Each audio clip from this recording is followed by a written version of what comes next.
O Senhor esteja convosco. Ele está no meio de nós. Proclamação do Evangelho de Jesus Cristo segundo Mateus. Glória a vós, Senhor. Naquele tempo, alguns fariseus aproximaram-se de Jesus e perguntaram para o tentar: é permitido ao homem despedir sua esposa por qualquer motivo? Jesus respondeu: nunca lestes que o Criador, desde o início, os fez homem e mulher? E disse: por isso o homem deixará pai e mãe e se unirá à sua mulher. Os dois serão uma só carne. De modo que eles já não são dois, mas uma só carne. Portanto, o que Deus uniu, o homem não separe. Os fariseus perguntaram então como é que Moisés mandou dar certidão de divórcio e despedir a mulher. E Jesus respondeu: Moisés permitiu despedir a mulher por causa da dureza do vosso coração. Mas não foi assim desde o início.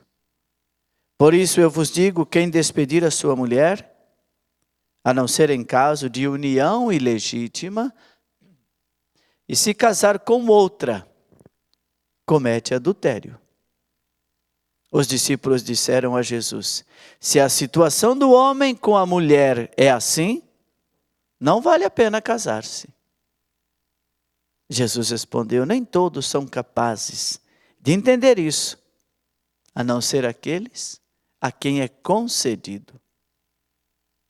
Com efeito, existem homens incapazes para o casamento, porque nasceram assim.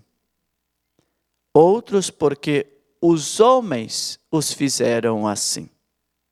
Outros ainda se fizeram incapazes disso por causa do reino dos céus. Quem puder entender, entenda. Palavra da salvação. Glória a vós, Senhor. As palavras do Santo Evangelho apaguem os nossos pecados. Amém. Em alguns momentos, Jesus é tão direto no Evangelho que a gente tem até medo de fazer a homilia e atrapalhar, porque ficou muito claro. Hoje não há como dizer: eu não entendo a Bíblia. Jesus trata de uma realidade que é fruto da dureza do coração. É bonito entender que o divórcio é fruto de um coração duro. O problema não é o divórcio, o problema é a dureza do coração. É aquilo que acaba gerando de fruto tão ruim. Nós vimos a primeira leitura, as pessoas sendo conduzidas pela divina vontade, o projeto de Deus. E ali Josué vai fazendo um relato, refrescando a memória, de que quando a divina vontade é vivida e assumida, as coisas caminham. Deus vai à frente. E ele vai lembrando eles de toda a situação que Deus interferiu e fez com que aqueles que assumissem a sua vontade como plano de sua vida, caminharam bem. Os projetos do homem e da mulher, quando conduzidos pela palavra de Deus, pela escuta da voz de Deus, dá certo, vai adiante. Mas Jesus trata de um tema que faz parte da história da humanidade em todos os tempos, o divórcio. Nós ficamos assustados com o aumento do número dos divórcios em nossos dias, mas não é uma realidade da nossa geração. É um problema que a humanidade sempre enfrentou. No princípio, homem e mulher, Deus os criou para serem uma só carne. Este é o princípio bíblico. A nossa fé é fundamentada na Bíblia. Este é para nós um fundamento que a gente não pode abrir mão. No princípio, no início, no começo, quando ainda a divina vontade reinava de maneira plena, Deus cria o homem, cria a mulher. Deus uniu o homem e a mulher. E que isso não seja separado. Jesus está querendo dizer que ninguém pode trabalhar para separar a bênção que Deus uniu. Ninguém pode promover o contrário daquilo que Deus abençoou. Ninguém na humanidade tem o direito de desfazer a bênção de Deus. É isso que Jesus está dizendo. Que o homem não separe. Não interfira na bênção. Assuma a bênção. Viva a bênção de Deus e será feliz. Viva, assuma a bênção de Deus e a sua vida será conduzida por mim, como na primeira leitura. Vários fatos da história conduzidos pelo próprio Deus, a mão de Deus, o coração de Deus agindo na história daqueles homens e daquelas mulheres. Nós não podemos separar a bênção que Deus faz no mundo. Mas nós vemos que hoje existe um grande trabalho para tirar do coração do homem e da mulher a instabilidade do coração. E o maior perigo deste trabalho é que, tirando a estabilidade do casamento, do coração, tira a certeza de que Deus pode agir. E nós ficamos vazios. Ficamos soltos. Sabe, um saco plástico solto no vento, que é levado com tanta facilidade, que cai em águas sujas, fica todo empoeirado, todo enlamaçado, passa por porcarias. Impressionante que, às vezes, esta imagem desse saco plástico que vai por aí, com o vento, chega um momento que ele não serve para nada mais. Ele não cumpre a função. Esse é o problema. Quando se perde a instabilidade do casamento, a família perde a função, perde a razão de existir. Nós percebemos que a realidade matrimonial está sendo vista como algo descartável. A realidade matrimonial está sendo, quando eu falo em matrimônio, é família. Se está descartando a ideia de que é possível ter família. Por que, padre, se está descartando?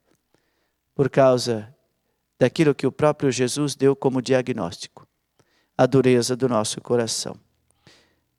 É interessante que os discípulos também estavam com o coração duro. Quando Jesus começa a falar, eles falam, desse jeito é melhor não casar. Veja a dureza do coração deles. Era preciso deixar a vontade de Deus purificar o pensamento deles. A preocupação de Jesus com a dureza do coração é porque o coração duro não penetra a vida, não cresce, não fecunda, não tem vida. A vida matrimonial está sendo trabalhada hoje de maneira muito errônea na dureza do coração. Estamos criando leis por causa da dureza do coração. Estamos perdendo a bênção de Deus por causa da dureza do coração. As famílias estão hoje vivendo a divisão por causa da dureza do coração. Não é por causa daquilo outro. Alguns são ainda mais radicais e falam a maior besteira de todo o tempo. Não podemos ter filho, por quê? Não, o problema é a dureza do seu coração. Filho nunca foi sinônimo de pobreza para família nenhuma. Nenhuma família passou fome por causa de filhos. Passou fome por causa da dureza do próprio coração. É erradíssimo isso. Fechar-se à vida. Nunca foi, nunca será. Mas é um discurso da dureza do coração. Meu irmão, minha irmã, se o nosso coração vai endurecendo, é por causa de ressentimentos, mágoas, desentendimentos, as coisas não caminham bem. O ressentimento, as mágoas, endurece o nosso coração. Vamos fechar os olhos, vamos rezar um pouco esta palavra. Como abrir o coração como torná-lo mais mórbido, mais mole, pela força da oração. É o único caminho que temos. O amor a Deus acima de tudo. O marido, a mulher, não podem amar-se um ao outro, se não amar a Deus acima de tudo. Não dará conta. Eu amo meus filhos mais que tudo. Não, minha irmã, você deve amar a Deus mais que tudo. E este amor a Deus vai ser transbordado nos seus filhos. Eu amo a minha esposa. Ame a Deus primeiro, meu irmão. Ame a Deus primeiro. Ele vai conduzir, Ele vai orientar seus passos. Com esse relato de Josué. Quando nós o amamos, quando nós o reconhecemos. Pena que muitos casais não rezam. É preciso rezar. Um pequeno testemunho disso. Meu pai e minha mãe, desde muito criança, trabalharam. Quando eu tinha 11 para 12 anos, minha mãe voltou a trabalhar. Precisava. Então ficou eu e as 2 irmãs em casa. Eles não tinham tempo. Era muita correria. Mas nos últimos anos da vida do meu pai e da minha mãe juntos, antes dele falecer, quando estavam em casa, então não diga assim, nós não tivemos o costume. Meus pais não tinham, rezavam sozinhos. Mas nos últimos anos, todos os dias, às 6 horas da tarde, diante da televisão, eles rezavam o terço. Eu estava em casa no dia 2 de maio de 2011, numa segunda-feira. Eles rezaram o terço. Na terça-feira, meu pai acordou morto. Os últimos anos, eles reaprenderam. É uma pena quando o casal não reza junto.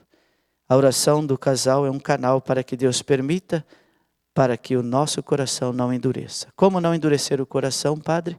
Com a força da oração. Louvado seja nosso Senhor Jesus Cristo. Para sempre seja louvado.